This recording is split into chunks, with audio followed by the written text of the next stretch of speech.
और मैं हूं आपके साथ दिव्या। आइए रुक करते हैं हेडलाइंस की ओर। फिरोजाबाद के काट बाजार में भीषण अग्निकांड, करोड़ों का हुआ नुकसान, पीड़ितों ने कई बार लगाए आरोप।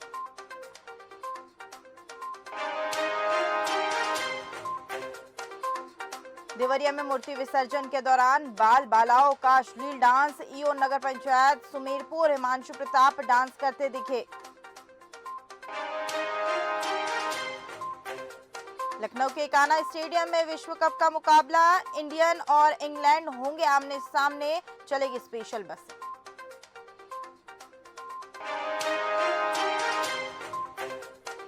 1 नवंबर को होगी सपा राष्ट्रीय राज्यकारिणी की बैठक। सपा की नवगठित कार्यकारिणी की होगी पहली बैठक, भाजपा की नीतियों को निशाने पर लिया।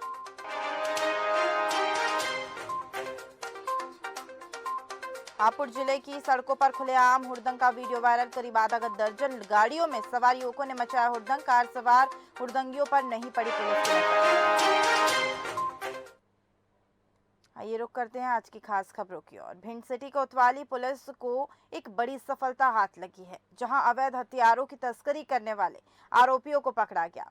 दरअसल मामला भिंड सिटी कोतवाली का है, जहां पर बेटी बचाओ चौराहे पर अवैध हथियार की तस्करी करने वाले तस्करों को पुलिस ने गिरफ्तार कर लिया। जिसके बाद पुलिस को इस मामले की सूचना मिली, वहां तत्काल सिटी कोतवाली मौके पर पहुंची और 2 अवैध हथियार बेचने वाले को आरोपियों से 10 कट्टे 5 एक मोटरसाइकिल बरामद किए और दोनों आरोपियों को गिरफ्तार भी कर लिया है। फिलहाल सिटी कोतवाली प्रभारी के द्वारा आरोपियों से लगातार पूछताछ जारी है। इसी बात को लेकर जैसे ही सूचना मिली, तत्कालीन थाना कोतवाली टीआई द्वारा एक टीम गठित करके जो सब इंस्पेक्टर अतुल हैं उनके निर्देशन में एक टीम गठित की गई तत्काल और भेजा गया। वहाँ से 2 व्यक्तियों को हमने राउंड अप किया। उनके पास से 10 कट्टे जो 315 बोर के हैं वो जब्त किए गए और साथ ही 5 जिंदा कारतूस भी उनसे मिले हैं। लोगों को भी सूचित कर रहे हैं, हमारे पुलिस अधीक्षक के द्वारा भी लगातार अपील की जा रही है कि जो भी अवैध गतिविधियां चल रही हैं उसके बारे में सूचना दें तो हम और भी अच्छे तरीके से कार्रवाई कर सकेंगे। नर्मदापुरम में मध्य रात्रि में आरटीओ अधिकारी निशा चौहान और यातायात टीआई उषा मरावी के नेतृत्व में भोपाल रोड एसएसटी चेकपोस्ट पर संयुक्त मोर्चा संभालते हुए जिले की सीमा से बाहर और प्रवेश करने वाले वाहनों की तलाशी कर कार्रवाई की गई, जिसमें आचार संहिता के समस्त जांच बिंदुओं को वाहनों में चेक किया गया। बता दें कि तलाशी अभियान में एक निजी कार से अवैध नकदी 1,92,840 रुपए बरामद हुए, जिसमें जब्त कर एसएसटी में भेज दिया गया है।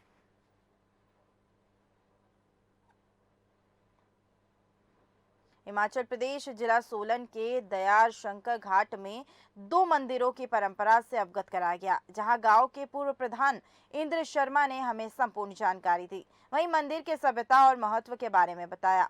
बता दें कि उन्होंने कहा है, छोटे बच्चों को अपने धर्म से अवगत कराया जाता है। वहीं यहाँ भागवत व भंडारे के मेले का भी आयोजन किया गया। नमस्कार, आप देख रहे हैं देश न्यूज। मैं सुनीता सिंह आपके साथ। आज बात करेंगे हिमाचल प्रदेश के सोलन जिला के दियार्स घाट के गांव के बारे में, जहां पे 2 मंदिरों का संगम है और यहाँ के जो भी ये परंपरा है और जो भी यहाँ के बारे में जानकारी है वो हम यहाँ के स्थानीय इंद्र शर्मा जी से बात करेंगे। और ये हर से धन्यवाद। यहाँ का जो ये मंदिर है, विशेषकर जो ये शिव जी का जो मंदिर है, ये नर्वदेश्वर महादेव का मंदिर है और इसकी जो प्रतिष्ठा की गई थी, ये राजा बघाट श्री दुर्गा सिंह जी द्वारा भी ये प्रतिष्ठा की गई थी। और ये जो शिवलिंग है ये नर्मदा नदी से आया है और ऐसी मान्यता है कि जो नर्मदा नदी से जो शिवलिंग आता है उसको वैसे प्रतिष्ठा की आवश्यकता नहीं होती, पर ऐसा कहा गया कि हमें जो सुना है तो ये राजा बघाट जो थे, राजा दुर्गा सिंह जी, उनके द्वारा यहाँ की प्रतिष्ठा करवाई गई। और ये जो सामने आप मंदिर देख रहे हैं ये अभी इसका हाल ही में, और ये जो यहाँ पे मंदिर है, एक यहाँ के क्षेत्राधिपति जो यहाँ के कुल देवता है, जो एक शीर्षी यहाँ पे लोग रहते हैं, विशेषकर ना शीर्षी एक लोग हैं, उनके कुल देवता का ये मंदिर है देवद्यार्श। और जो बीच में जो मंदिर आप देख रहे हैं ये आपका जो ये विजेश्वर महादेव, जिसका मूल स्थान यहाँ गंबर पोल्स पाटू के पास है, और यहाँ उसका ये विजेश्वर महादेव जी का भी मंदिर है। साथ में माता नगरकोटी का मंदिर है, और इसके जो पीछे पिछली तरफ आप देखेंगे तो माँ काली का मंदिर है, साथ में भैरव का मंदिर है, और पंचमुखी हनुमान जी की यहाँ पे स्थापना की गई है। और ये अब लगभग 2 साल पहले यहाँ की जो प्रतिष्ठा करवाई गई है। और जो ये मंदिर का भव्य जो यहाँ पे ये निर्माण हुआ है, ये विकास में जन सहयोग सरकार द्वारा विकास में जन सहयोग के माध्यम से कराया गया है। ये तो बहुत ये लगभग ये तो बहुत हम भी छोटे छोटे थे तो उससे भी पुराना, पहले तो ये छोटे रूप में था, एक छोटा सा मंदिर हुआ करता था, लगभग हाँ 50-60-70 साल पुराना तो छोटा सा मंदिर हुआ करता था। फिर उसके बाद में धीरे धीरे निर्माण कार्य जैसे जैसे प्रगति पे फिर थोड़ा सा और इसका बड़ा स्वरूप हुआ। अब तो ये काफी अच्छा है।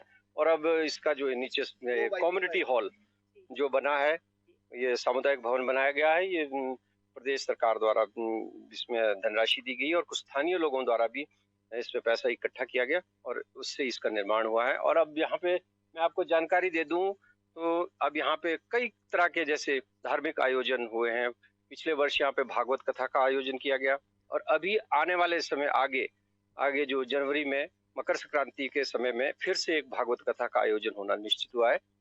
तो और यहाँ पे देखो हमारे छोटे छोटे जो बच्चे हैं वो यहाँ पे एक संध्या सत्र, जैसे संध्या होती है जो ब्राह्मण पुरोहित लोग जो करते हैं, संध्या सत्र का आयोजन किया जाता है, जिसमें उनको संध्या के बारे में विशेषकर हमारे जो विद्वान लोग हैं वो उनको शिक्षा दीक्षा देते हैं।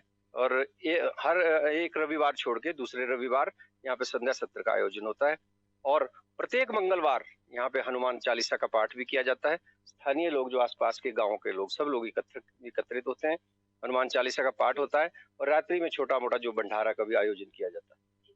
तो यही थोड़ी सी यहाँ की एक विशेषता है कि ये बहुत प्राचीन मंदिर है, और ये जो स्थानीय लोग जो ये स्थान देवता है, कुल देवता के मंदिर है, यही इसके बारे में मैं कहना चाहूंगा। धन्यवाद। तो जैसा कि यहाँ के पूर्व प्रधान इंद्र शर्मा जी ने हमें मंदिर के बारे में संपूर्ण जानकारी दी, मैं सुनीता सिंह, मेरे साथ मेरे सहयोगी भूपेंद्र सिंह पन्नू जी, सोलन। सेवा भारती हिमाचल प्रदेश की नूरपुर इकाई ने अध्यक्ष डॉक्टर सुरेंद्र शर्मा और जिला अध्यक्ष रिटायर्ड कर्नल यशपाल पठानिया की अध्यक्षता में नियागल पंचायत में आपदा प्रभावित परिवार की बेटी की शादी में मदद की और एक पहल की। बता दें कि सेवा भारती की नूरपुर इकाई ने नियागल पंचायत में जब यह त्रासदी हुई थी तब भी इन प्रभावित परिवारों की मदद की थी।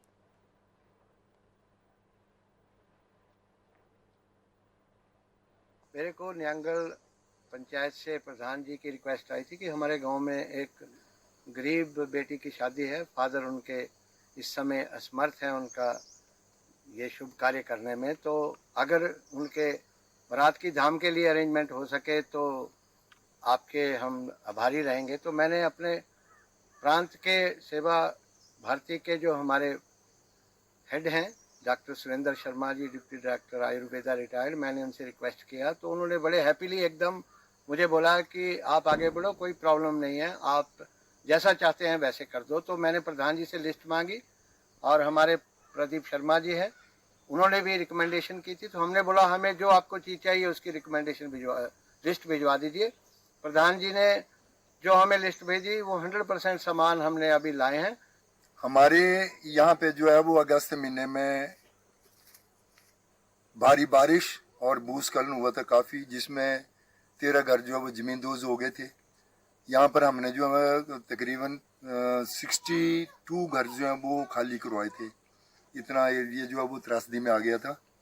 उस टाइम पर भी सेवा भारती के अपने डॉक्टर सुरेंद्र शर्मा जी अध्यक्ष सेवा भारती हिमाचल प्रदेश और कर्नल वाईपी पठानिया जी अध्यक्ष सेवा भारती जिला कांगड़ा, इनकी टीम आई थी।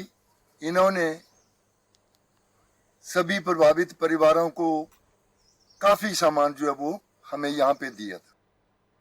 दमोह में अखिल भारतीय कांग्रेस के राष्ट्रीय महासचिव प्रियंका गांधी ने बुंदेलखंड के दमोह से चुनावी सभा का आगाज करते हुए जहां भारतीय जनता पार्टी के साथ प्रदेश एवं भारत सरकार पर निशाना साधा, वहीं साथ ही स्थानीय महाराणा प्रताप विद्यालय के प्रांगण में दमोह जिले के कांग्रेस पदाधिकारियों कार्यकर्ताओं के साथ एक मतदाताओं को भी संबोधित किया है।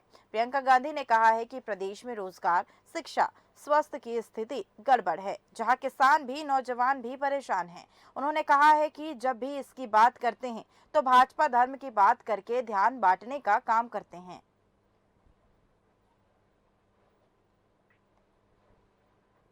जबलपुर में अधिवक्ताओं पर निरंतर हो रहे हमलों और उनकी असुरक्षा को देखते हुए संगठन ने इस मुद्दे पर खुलकर चर्चा की है, जिसमें कि भारी मात्रा में अधिवक्ताओं ने भाग लिया और अपने अपने विचार भी प्रकट किए। संगठन के संस्थापक एवं चेयरमैन अधिवक्ता यश सोनी ने बताया कि सरकार आती जाती रहती है, परंतु एडवोकेट प्रोटेक्शन एक्ट को लागू करने का वादा पूर्ण आज तक नहीं किया गया, जिससे कि संपूर्ण अधिवक्ता समुदाय में रोष है। मीटिंग के दौरान अधिवक्ताओं ने यह बात भी रखी है कि राजस्थान में बीते कुछ समय पहले एडवोकेट प्रोटेक्शन एक्ट लागू किया गया, जिसका उदाहरण देते हुए अधिवक्ताओं ने एकजुट होकर इसे मध्य प्रदेश में लागू करने के लिए भी प्रचंड आवाज उठाई। आज यहाँ पर ऑल इंडिया प्रोविंस एसोसिएशन का सम्मेलन हुआ, जिसमें 200-250 अधिवक्ता सम्मिलित होकर इस आयोजन को सफल बनाया। आज के इस आयोजन में मेन मुख्य मुद्दा जो चर्चा का विषय था वो एडवोकेट प्रोटेक्शन एक्ट बिल था, जिसके बारे में अधिवक्ताओं ने अपनी अपनी राय रखी और सबने बताया कि आज की आवश्यकता इस बिल के लिए क्यों ज़्यादा है और सबने एक निर्णय पारित किया कि जो भी नई सरकार आएगी वह एडवोकेट प्रोटेक्शन एक्ट को सबसे पहला प्रस्ताव बनाकर पारित करके पास करेगी और पूरे मध्य प्रदेश में इसे लागू किया जाएगा। अधिवक्ताओं के खिलाफ बढ़ती हिंसा, अधिवक्ताओं के खिलाफ बढ़ता आक्रोश और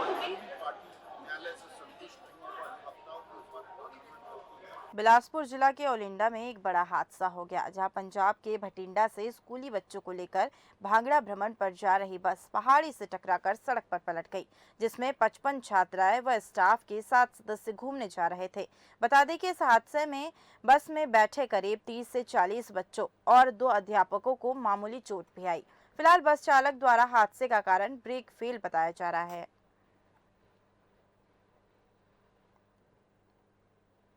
ऊना में पंकज कतना में पिछले 9 माह के कांग्रेस कार्यकाल में राज्य की कानून व्यवस्था चरमरा गई और सरकार अपराध रोकने में नाकाम साबित हुई, जहां भारतीय जनता पार्टी के वरिष्ठ अध्यापक और पूर्व मंत्री वीरेंद्र कंपन ने ऊना से जारी एक प्रेस वार्ता विज्ञप्ति में यह बयान जारी किया। पूर्व मंत्री ने प्रदेश की कानून व्यवस्था पर सवाल उठाते हुए कहा है कि हाल ही में सोलन जिला में चायल में एक महिला के साथ हुई शर्मनाक घटना बेहद निंदनीय है और सरकार की ये कार्यप्रणाली पर एक प्रश्न चिन्ह भी है। जब से हिमाचल प्रदेश के अंदर कांग्रेस की सरकार बनी है, यहाँ पर कानून व्यवस्था की स्थिति जो है वो दयनीय है और जो अपराधी लोग हैं वो दंदना रहे हैं। अगर आज सितंबर माह तक के जो है वो अगर हम आंकड़े देखते हैं तो आज 67 से ज़्यादा अपराध जो हैं वो हत्याओं के हुए हैं। उसी तरह से 51 से ज़्यादा अटेम्प्ट टू मर्डर्स हुए हैं और 267 से ज़्यादा केस जो है वो रेप के जो दर्ज हुए हैं और इसी के साथ साथ 1700 के करीब ऐसे नशे के मामले जो है वो दर्ज हुए हैं। तो हम अंदाज़ा लगा सकते हैं कि इस देवभूमि की क्या स्थिति है और हाल ही में एक घटना ने देवभूमि को शर्मसार किया। सोलन जिला में जिस तरह से अप्रवासी महिला के साथ सामूहिक रेप किया गया और दरिंदों को जो है वो सरकार बचाने में लगी रही, ऐसी घटनाएं जो है वो सुन करके जो है वो आज हिमाचल प्रदेश जो है वो शर्मसार हो रहा है। आज कानून व्यवस्था नाम की कोई चीज़ जो है वो यहाँ पर नहीं है।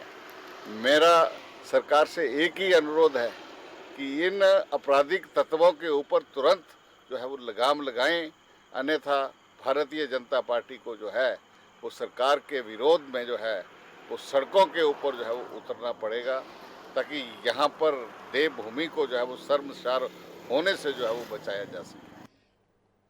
झांसी पुलिस ने 2 शातिर महिलाओं को चोरी हुए 5 लाख के जेवर सहित गिरफ्तार करने में सफलता हासिल कर ली।